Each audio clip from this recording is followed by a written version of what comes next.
Let's take a few minutes to get used to the Flex feature.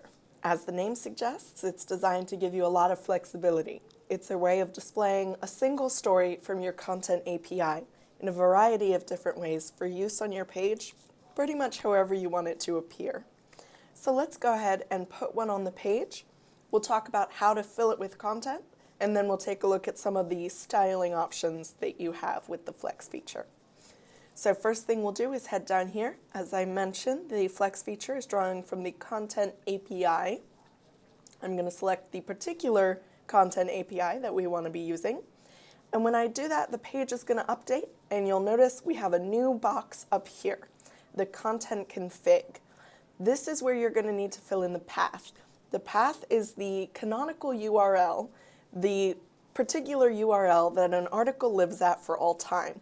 You can access that in Ellipsis, and you can access that in your debugger. I went ahead and selected an article just so that we can see some content, and here we are. This is essentially the most common form of the Flex feature.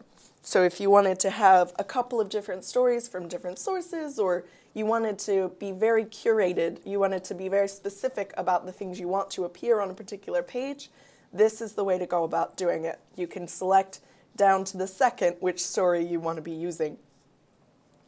So let's talk about a couple of your aesthetic options with this. You have a lot. You have different versions of the same thing. You can do pictures on the other side.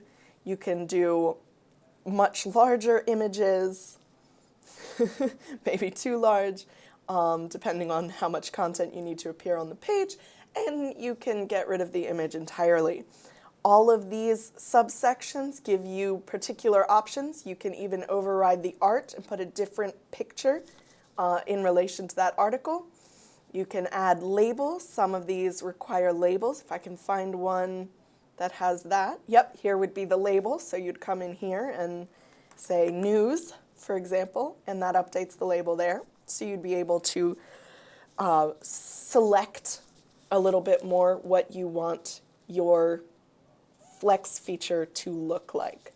So definitely play around with those, get used to them. It's a lot to get used to, but it's a pretty useful one to know.